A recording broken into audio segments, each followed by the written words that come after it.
Assalamualaikum warahmatullahi wabarakatuh. Waalaikumsalam warahmatullahi wabarakatuh.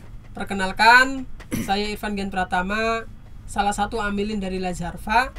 Lazharfa merupakan salah satu lembaga sosial yang bergerak di bidang zakat, wakaf, infak dan sedekah yang ada di Provinsi Banten yang sudah berdiri sejak tahun 2004. Nah, pada kali ini kita akan mengadakan kegiatan bengkel kajian tapi versi online, sesuai dengan tagline pemerintah untuk tetap di rumah aja.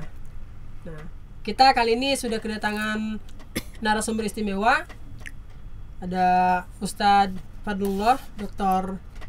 Haji Fadlullah SAG MSI selaku Sekretaris Komisi Dakwah MUI Banten. Langsung aja nih kita ke Ustadz Fadlullah. Kita akan sama-sama membahas bagaimana kurban adalah tanda syukur pada Allah Subhanahu wa Ta'ala. Mungkin langsung bisa dijelaskan Ustaz bagaimana maksudnya sampai beberapa waktu ke depan. Baik, Assalamualaikum warahmatullahi wabarakatuh. Alhamdulillah wassalatu wassalamu ala Rasulillah wa ala alihi wa ashabihi wa mawala, amma ba'd. A'udzubillahi minasyaitonir rajim. Bismillahirrahmanirrahim. Inna a'tainakal kautsar fasalli li rabbika wanhar inna syani'aka huwal abtar. Shadaqallahul azim. Saudara-saudara kaum muslimin yang dirahmati Allah Subhanahu wa taala, alhamdulillah kita bersyukur kepada Allah. Kita telah memasuki bulan Dzulqa'dah dan dalam waktu yang tidak terlalu lama kita akan menyongsong Dzulhijjah. Dan di bulan Dzulhijjah itu ada ibadah yang sangat istimewa bagi kita umat Islam, yaitu pelaksanaan Idul Adha. Dan pelaksanaan Idul Adha itu ada dua kegiatan penting. Yang pertama adalah sholat Id itu sendiri, dan yang kedua adalah kurban. Nah, saudara-saudara yang dirahmati Allah Subhanahu wa taala, pemerintah tahun ini telah mengumumkan tidak akan memberangkatkan jamaah haji. Waduh, Masya Allah. Ya, jadi ini antara lainnya karena COVID-19.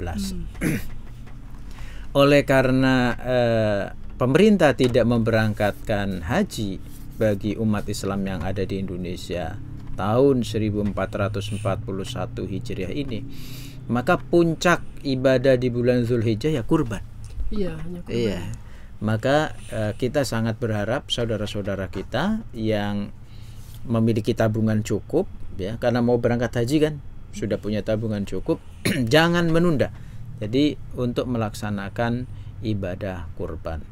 Nah, ibadah kurban ini dasar hukumnya adalah Quran surat Al-Kautsar tadi. Allah Subhanahu wa taala berfirman, A'udzubillahi minasyaitonir rajim. Bismillahirrahmanirrahim. Inna a'tainaka al-kautsar fasalli li rabbika wanhar inna syani'aka huwal abtar. Jadi Allah menegaskan di situ bahwa Allah telah memberikan kepadamu wahai Muhammad, ya, tapi tentu ini meskipun khitab ayat ini kepada Nabi kita Muhammad sallallahu alaihi wasallam, tapi ini tidak terbatas untuk beliau, termasuk juga untuk kita. Beliau di ayat itu disebutkan bahwa Allah telah memberikan kita ini Al-Kautsar. Al-Kautsar itu artinya keberlimpahan. Nikmat Allah yang sangat-sangat banyak.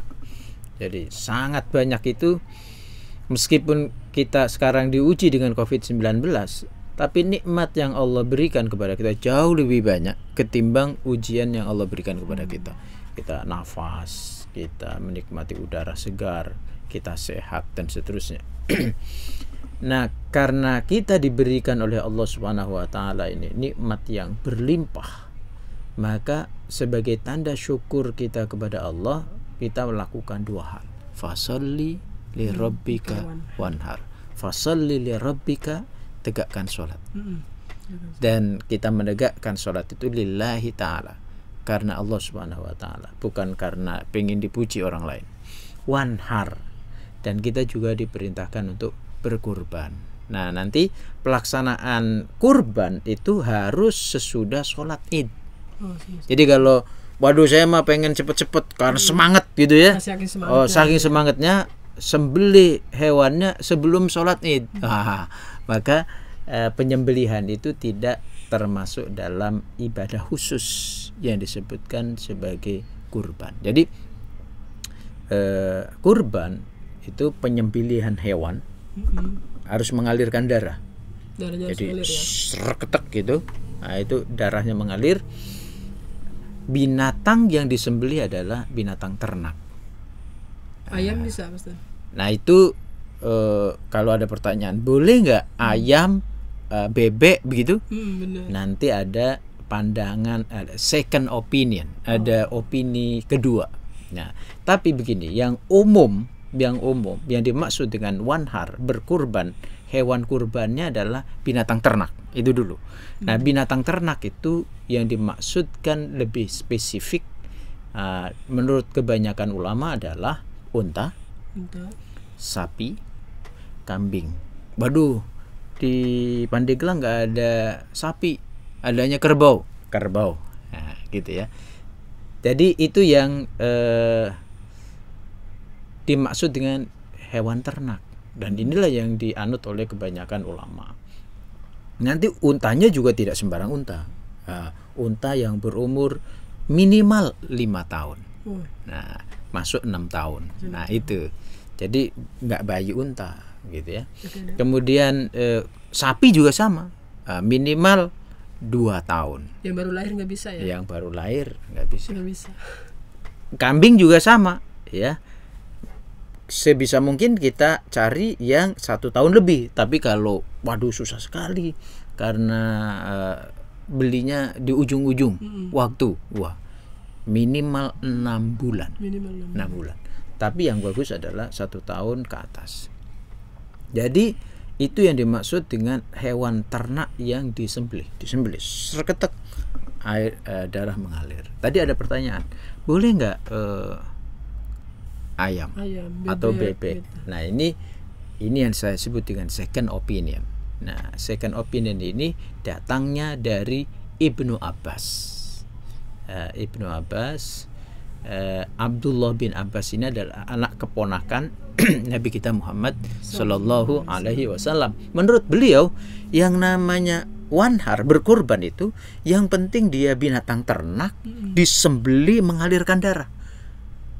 Jadi tidak harus sapi, tidak harus unta, tidak harus kambing, boleh ayam juga, boleh bebek juga. Nah, untuk siapa itu? Nah, untuk siapanya ini penting. Ini adalah untuk al-faqir. Jadi ada orang yang secara ekonomi ya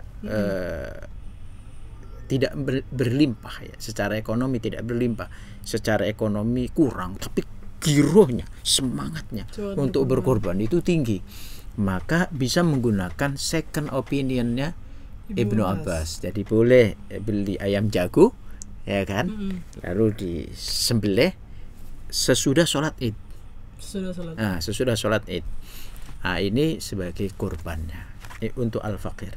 Boleh jadi pertanyaan ini relevan terkait dengan saudara-saudara kita yang terdampak COVID-19, bisnisnya tutup atau pekerjaannya terganggu, ya kan? Biasanya penghasilan cukup untuk beli 1 ekor kambing, sekarang nggak cukup. Tapi beli bebek bisa, beli ayam bisa.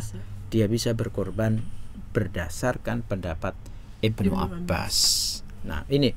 Jadi fasalli li rabbika wanhar. Inna syani'aka hul abtar. Siapa yang membenci engkau Muhammad, membenci syariatnya Allah yang dibawa oleh Nabi kita Muhammad sallallahu alaihi wasallam, abtar. Nah, dia akan terputus keberkahan. Nah, ini bahaya ini kalau terputus keberkahan. Uang banyak tapi tidak berkah. Istri cantik tapi merana setiap hari. Bahaya itu.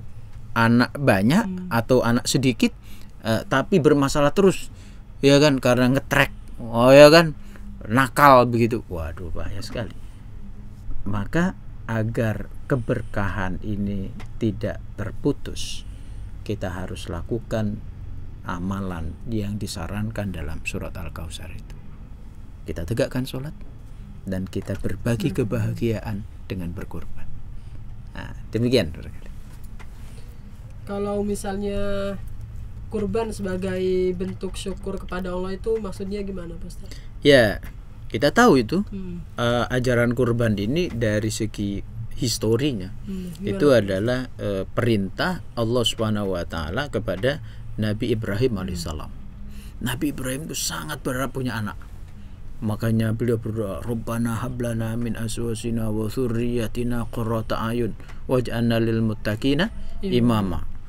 Diberi itu, doa dikabulkan oleh Allah Subhanahu wa taala.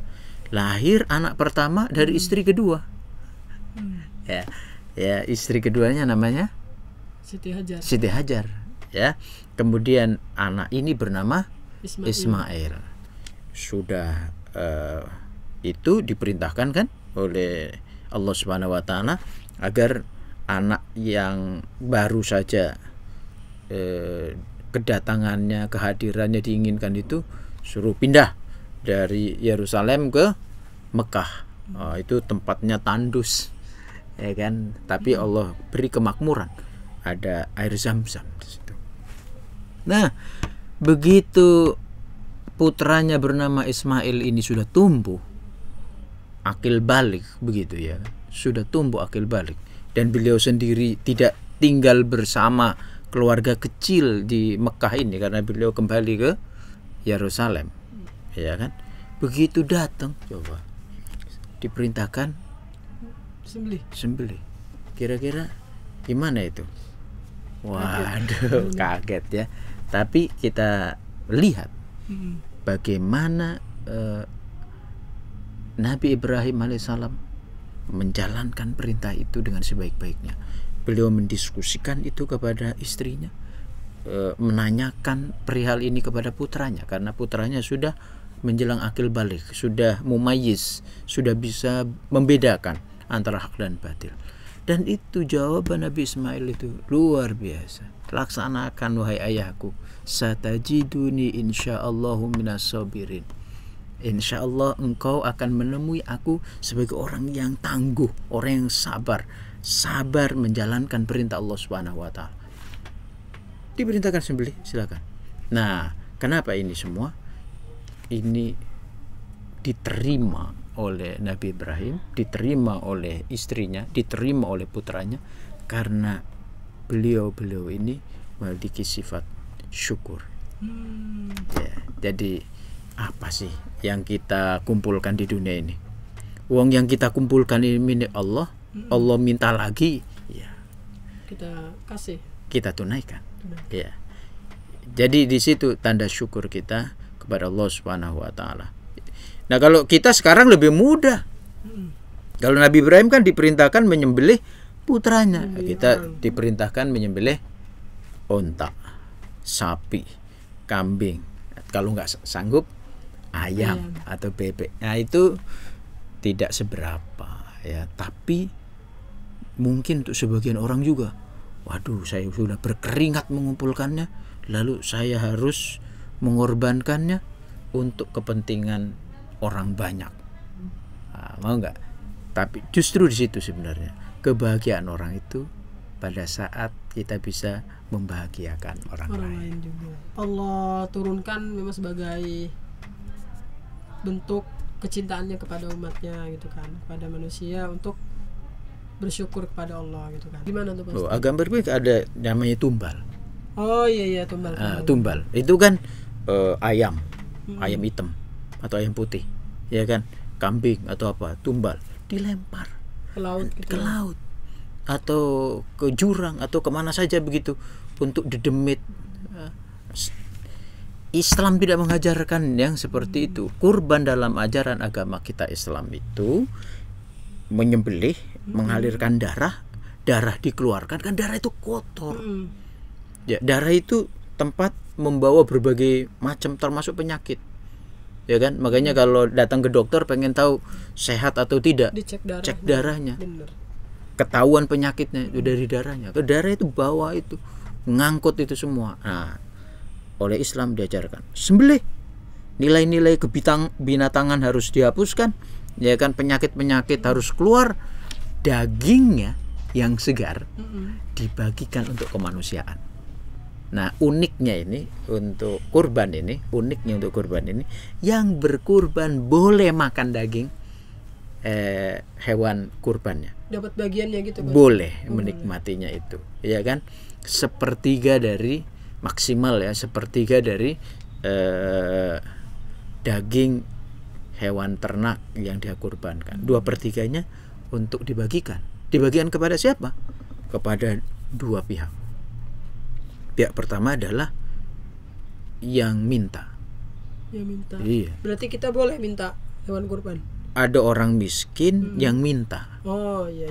Dan yang kedua ada orang miskin tapi nggak minta. Banyak itu perlinte ya. Perlinte, bajunya perlinte gitu, gayanya necis gitu. Padahal nggak punya duit ya. Banyak sekarang ya Mas tadi. Nah, orang yang seperti itu harus diberi. Harus diberi. Beliau tidak minta itu karena menjaga martabat, kehormatan, ya kan. Dan ini sekarang ini tidak sedikit sekarang. Misalnya qari yang dulu kan diundang, ada hajatan kawinan diundang. Sekarang hajatan kawinannya kan dibatasi. Ya kan? Waduh, ya kan, ada kegiatan-kegiatan pemerintah, pembukaan apa begitu ya, ada qari gitu ya. Sekarang enggak. Nah, qari itu sekarang tetap perlinte, tapi kekurangan. Nah, sebenarnya kekurangan yang gitu. seperti itu diberikan ya. Diberi tanpa harus beliau minta. Itu. Ini yang dikhawatirkan ini. Ya kan? Tadi itu potongan ayat terakhirnya.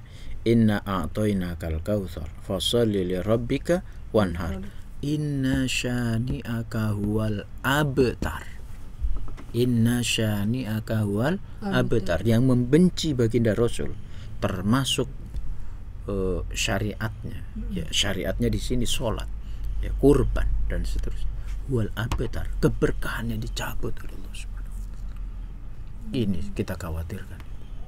Dari perspektif hukum sendiri, yang namanya kurban itu dalam pandangan umat Islam di Indonesia yang menganut mazhab Syafi'i, Syafi'iyah, gitu. Syafi'iyah. Kurban itu hukumnya sunnah muakkadah. Sama dengan hukum sholat Id itu sendiri, sunnah muakkadah. Artinya kalau tidak sholat Id berdosa enggak ya. Tapi kita tidak mendapatkan posisi yang luhur ya, di hadapan Allah dan Rasulnya, ya kan. Kalau kita tidak melaksanakan kurban, ya tidak berdosa, tetapi kita tidak mendapatkan ruang VIP di surga Al-Kautsar nanti, di telaga Al-Kautsar nanti. Nah, sekarang apa sih yang kita inginkan? Yang kita inginkan itu ketika kita kembali kepada Allah, kita diterima, disambut oleh para malaikat, kita diaku oleh baginda Rasul sebagai umatnya di telaga Al-Kautsar, ditepuk pundak kita. Ini umatku. Sama Rasulullah. Itu kan yang kita inginkan. Di dunia ini, di dunia sekarang ini, kita bisa bayangin ada orang yang sangat membutuhkan karena dampak COVID-19 misalnya, atau karena dari kemarin belum COVID juga memang sudah sulit. Kita bantu, kasih daging. Bagaimana air mata kebahagiaan mengalir dari yang kita beri. Kira-kira apa yang akan terjadi? Yang akan terjadi banyak orang ya memberi bantuan pada saat kita membutuhkan. Ya. Jadi sekarang kita memiliki kesanggupan, kita berbagi. Dan roda itu berputar. Benar, kadang di bawah juga. Kadang di bawah. Mobil mentereng, rumah bertingkat. Tapi ada kalanya kantongnya tipis. Atau bawa mobil, ya kan? Tapi pentil lepas, ban kempes. Perlu didorong nggak? Perlu didorong. Nah, meskipun uang banyak, Yang dibutuhkan adalah derek dorong. Bener. Nah, kalau orang-orang di sekitar kita menerima manfaat dari kita, maka orang-orang itu akan tergerak untuk menolong kita tanpa kita harus meminta. Itu khairun nas anfa'uhum linas. Sebaik-baik manusia adalah yang memberi bermanfaat bagi orang lain. Nah, kalau kita memberi manfaat bagi orang lain juga tidak keberatan untuk menolong kita. Nah, juga ada satu kebingungan nih di masyarakat gitu Yeah. kan. Kira-kira mendahulukan yang mana nih? Akikah dulu atau kurban dulu? Sedangkan misalnya kita nih dari lahir sampai dewasa nih belum akikah. Belum akikah. Misalnya Ini contoh gitu kan. ya. Tapi ternyata waktu kurban udah mau dekat nih, misalnya sebulan Yeah. lagi. Sedangkan uang kita ya pasnya buat akikah atau kurban, jadi suruh milih salah satu gitu. Sebenarnya akikah itu yang berkewajibannya orang tuanya. Karena bayi baru lahir kan nggak mungkin akikah. Iya, nggak mungkin ya. Jadi kalau ini ada Mm. bulan Zulhijjah tahun ini ada yang lahiran. Wah, pas nih hari ketujuhnya pas sama dengan 10 Zulhijjah. Gimana dong? Bisa nggak akikah Digabung gitu. digabung dengan kurban, atau akikah dulu lalu kurban, atau kurban dulu akikah nanti? Kan gini, kurban itu terbatas waktunya. Iya, 4 hari doang ya. Nah, terbatas. Artinya kalau akikah itu kalau nggak hari ke-7 boleh hari ke-14, boleh hari ke-21, boleh hari ya selanjutnya sampai punya uang. Ya kan? Jadi kalau kita yakin memiliki dana cukup, ini yakin nih punya dana cukup ya kurban dulu, kemudian akikah. Kurban dulu, akikah. Kenapa? Karena kurban terbatas 4 hari, ya kan? Sementara akikah boleh besok, lain waktu bisa. Tapi kalau kita mengatakan begini, waduh Pak, buru-buru, ini juga dapat, ini nyari-nyari ini dari mana-mana, akhirnya terkumpul mau akikah, tapi saya juga kepengen kurban. Gimana tuh? Nah, ini yang namanya akikah, kemudian kurban dalam pandangan mazhab Syafi'iyah, ini kan sunnah muakkadah, ya kan? Akikah juga sama, sunnah muakkadah. Gabung aja. Digabung. Akikah sekaligus kurban. Kapan pelaksanaannya? Setelah sholat Id atau pada hari tasyrik. Gitu. Innamal a'malu bin niyat. Panjang niat. Gitu. Kayak kita begini. Begitu datang ke masjid,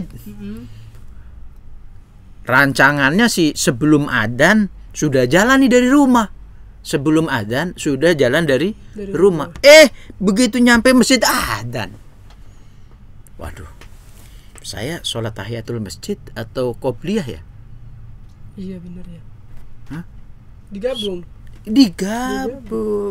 Innamal a'malu binniyat. Gitu. Jadi kalau sunnah dengan sunnah boleh digabung. Tapi kalau begini nggak boleh. Misalnya kemarin, aduh saya ini puasa Syawal apa qadha dulu? Ya qadha dulu. Digabung aja nggak bisa. Kenapa? Beda status. Yang satu wajib, yang lain sunnah. Begitu. Jadi kalau ada pertanyaan, akikah dulu atau kurban dulu? Ya kalau punya uang banyak, kurban dulu karena terbatas waktunya, baru kemudian akikah. Tapi kalau dananya terbatas, digabung aja. Kayak tadi kan, sudah la ilaha illallah selesai adzan, ya kan? Kan ada di masjid itu waktu sholat sunnahnya diberi kesempatan 10 menit. Nah kalau begitu tahiyatul masjid 2 rakaat.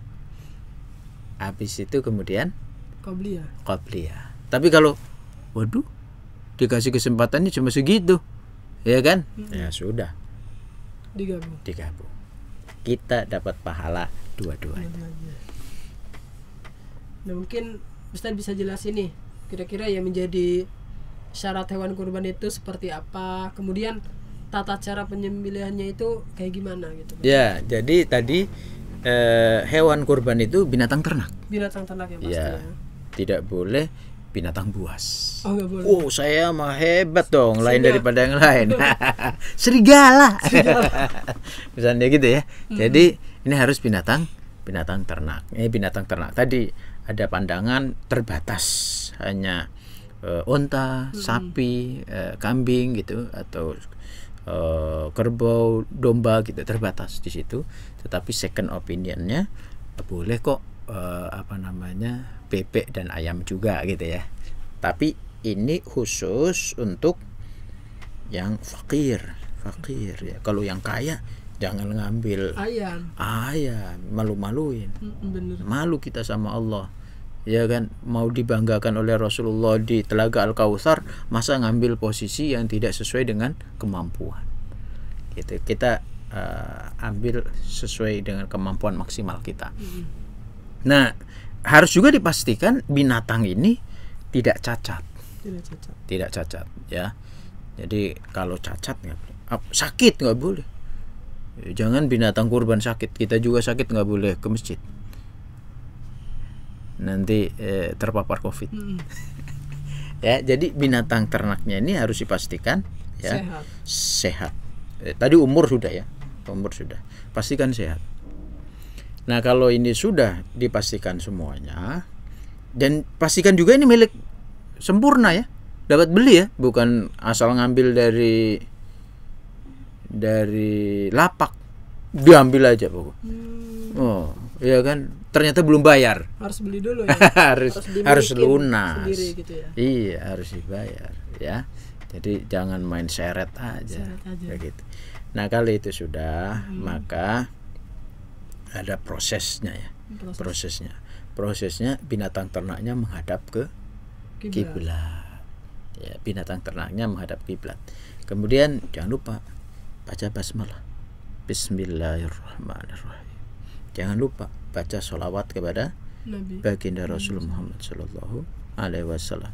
Jangan lupa ini takbir juga. Allahu Akbar, Allahu Akbar, Allahu Akbar, walillahil hamd. Jangan lupa doa kita kepada Allah. Allahumma taqabbal minni wa ahli.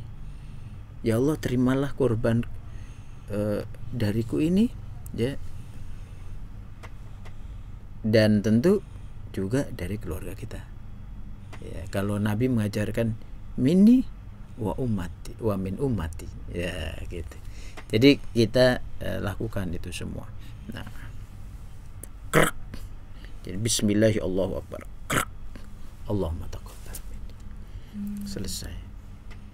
Jadi sederhana. Mau dibikin rame-rame juga boleh, takbiran dulu. Rame-rame gitu. Rame-rame ya kan? Takbirannya tidak 3 kali, berkali-kali ya. Silahkan, tapi itu minimalnya Allahu Akbar, walillahil hamd. Doanya cukup Allahumma taqabbal minni. Tapi kalau mau panjang, silahkan juga. Nggak apa-apa juga ya. Iya, begitu. Kalau di kampung biasanya suka yang rame-rame, yang panjang-panjang. Bener. Nah, kalau untuk peruntukan hewan kurbannya tersendiri gitu gimana, Mas Tan? Ya, nanti hewan kurban itu tadi, kurban dalam perspektif Islam ini berbeda dengan agama primitif. Bener. Yang ada dulu ya. Kalau dulu hewan kurban untuk dedemit, untuk lelembut, untuk dewa dewi ya, untuk Allah tidak membutuhkan darah dan daging. Allah itu yang dibutuhkan adalah ketakwaan kita, tanda syukur kita kepada Allah Subhanahu wa taala. Sementara dagingnya dibagikan 1/3 untuk diri kita yang berkurban, dan 2/3 untuk saudara-saudara kita yang membutuhkan. Yang membutuhkan itu baik yang minta maupun yang enggak minta. Allah, luar biasa ternyata. Nah, kalau dari semua penjelasan itu kira-kira hikmah yang kita bisa ambil dari kurban gitu bagi kesejahteraan umat itu seperti apa sih? Baik. Jadi apa yang bisa kita ambil pelajaran dari kurban ini? Pertama, kita mau mengatakan bahwa Allah Subhanahu wa taala memberi kita nikmat yang berlimpah, sangat banyak. Allah memberikan nikmat kepada kita. Sebagai tanda syukur kita kepada Allah Subhanahu wa taala, kita sisihkan sebagian, dan sebagian ini yang terbaik sesuai kemampuan. Unta bagi yang sanggup unta, ya kan? Gotong royong unta untuk 7 orang, silakan. Bisa patungan Sapi gitu, patungan untuk 7 orang, silakan. Ya, domba ya untuk 1 orang. Gak sanggup semua itu, ayam sama bebek menurut pandangan Ibnu Abbas ya. Dan yang menarik lagi bahwa di dalam kurban ini kita bisa menggerakkan sektor ekonomi. Peternakan rakyat bergerak. Iya, coba kalau ini dipersiapkan dari kapan nih? Ada yang dari 3 bulan yang lalu.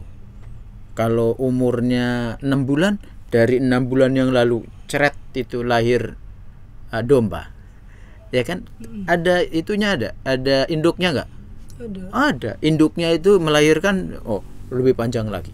Kita bisa menggerakkan peternakan rakyat.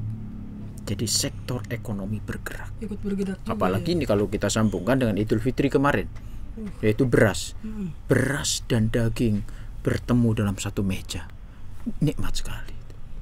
Jadi kurban itu bukan hanya menggerakkan ekonomi, tapi juga berbagi kesejahteraan. Jadi kalau Idul Fitri kemarin itu dalam bentuk beras, memastikan tidak ada yang kelaparan pada hari Id. Di Idul Adha ini perbaikan gizi, protein warga dibantu dengan daging. Warga banyak mungkin yang jarang sekali makan daging. Di Idul Adha ini semua mereka menikmati daging dari persembahan orang-orang yang memiliki semangat syukur kepada Allah, semangat takwa kepada Allah, semangat berbagi. Dan inilah momentum penting di masa pandemi COVID-19 ini. Berbagi, dan berbagi. Insya Allah dengan berkorban, Allah Subhanahu wa taala berkenan untuk menurunkan keberkahannya dari langit dan menumbuhkan keberkahan dari bumi. Saya kira itu. Nah, ini udah ada beberapa pertanyaan yang masuk, Pak Ustadz, yang mungkin bisa langsung nanti Pak Ustadz jawab gitu kan setelah saya bacakan. Ini yang pertama,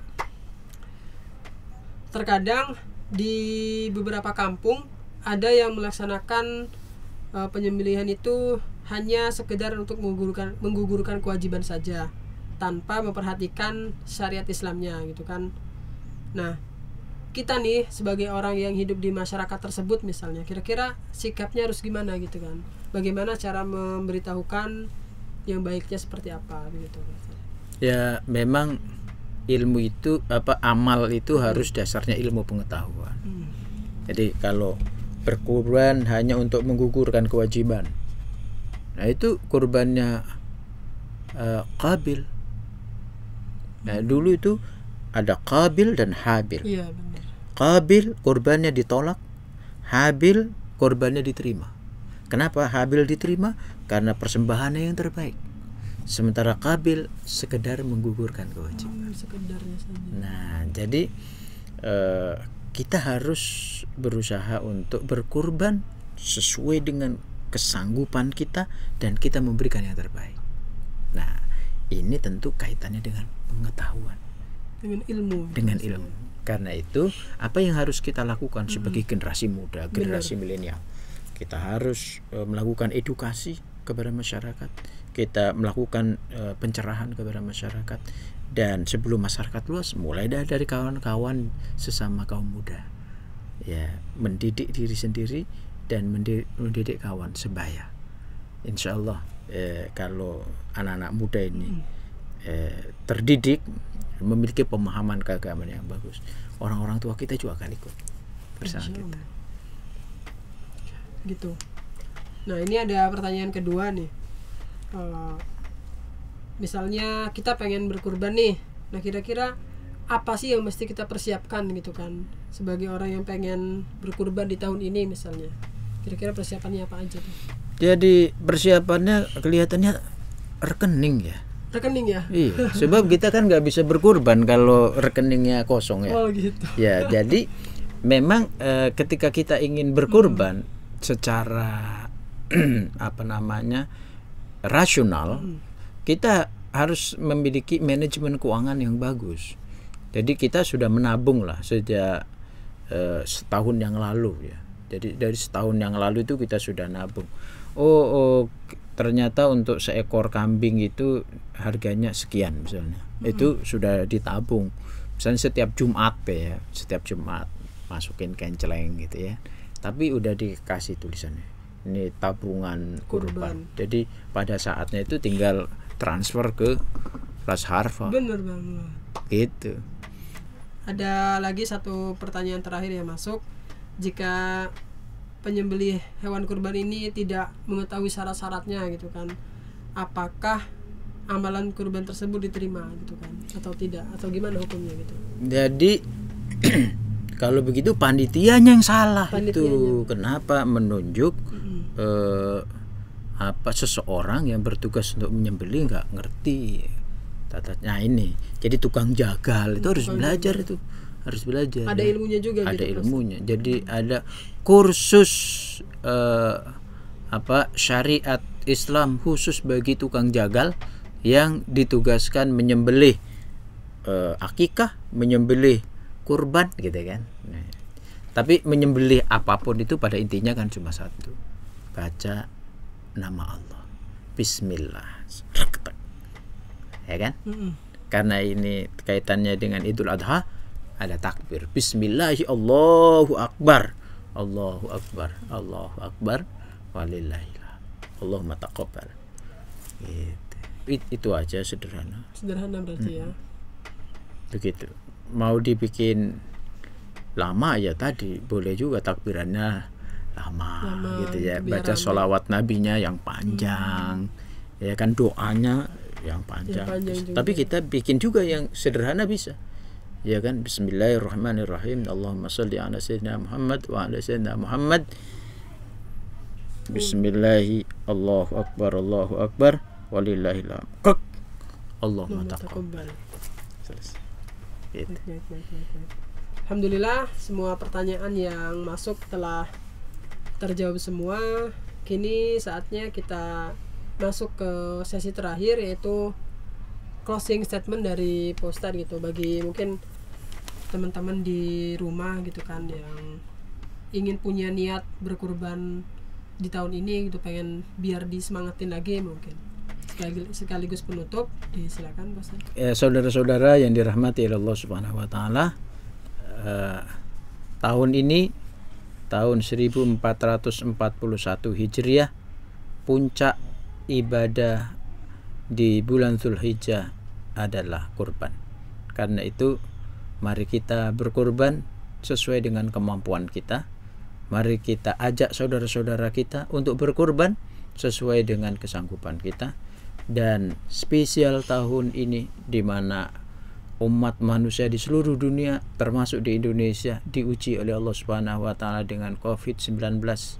Insyaallah dengan kita berkorban, maka kita berbagi kesejahteraan untuk sesama. Berbagi kesejahteraan berarti berbagi kebahagiaan. Orang yang berbahagia adalah orang yang membahagiakan orang lain. Saatnya kita berkorban. Jangan berkorban perasaan. Jangan berpangku tangan. Mari kita turun tangan untuk membantu saudara-saudara kita yang membutuhkan, terutama saudara-saudara kita yang terpapar COVID-19, baik dari segi kesehatan maupun dari segi sosial ekonomi. Mudah-mudahan kita semua mendapatkan keberkahan dari Allah Subhanahu wa taala. Terima kasih. Assalamualaikum warahmatullahi wabarakatuh. Waalaikumsalam warahmatullahi wabarakatuh. Alhamdulillahirabbil alamin. Telah berakhir bengkel kajian online pada kali ini. Bagi teman-teman atau sahabat-sahabat sekalian yang punya niat serta duit atau uang untuk berkurban tahun ini, jangan lupa untuk berkurban di Laz Harapan Duapa Banten. Karena di sini kurban dari teman-teman akan kita salurkan sampai ke pelosok untuk orang-orang yang terkena dampak COVID-19, juga untuk para difabel. Nah, gimana caranya untuk berkurban di Laz Harapan Duapa Banten? Ada 2 cara. Yang pertama, teman-teman bisa langsung transfer melalui rekening kami Bank Mandiri dengan nomor 163 000 384 8580. Sekali lagi, ke rekening Bank Mandiri 163 000 384 8580 atas nama Yayasan Harapan Duapa Banten. Atau yang kedua, teman-teman juga bisa berkurban semudah belanja online, yaitu dengan mengunjungi platform kami di yukkurban.in. Sekali lagi, di yukkurban.in, dan di situ teman-teman bisa pilih tipe-tipe kurban yang mana, hewan yang mana yang ingin teman-teman kurbankan gitu kan. Terus isi formulir data diri, kemudian check out, lalu dibayar gitu kan. Bayarannya juga bisa dilakukan di minimarket terdekat. Jadi teman-teman gak perlu ribet tuh harus datang ke kantor Laz Harfa misalnya, karena mungkin tidak punya waktu atau mengikuti protokol kesehatan untuk tetap di rumah aja gitu kan. Sekali lagi, bagi teman-teman jangan lupa untuk berkurban ke Laz Harapan Duapa Banten. Silakan kunjungi di yukkurban.in. Nah, jangan lupa setelah teman-teman transfer atau membeli, teman-teman harus konfirmasi ya ke informasi layanan dan konfirmasi kurban di nomor 0812 8722 8852. Sekali lagi di 0812 8722 8852. Dan jangan lupa untuk follow IG-nya untuk update informasi di @laz.harfa. Baiklah, itu saja untuk pertemuan kita kali ini. Terima kasih karena sudah menyimak. Semoga teman-teman Allah mudahkan untuk berkurban di tahun ini. Assalamualaikum warahmatullahi wabarakatuh. Waalaikumsalam warahmatullahi wabarakatuh.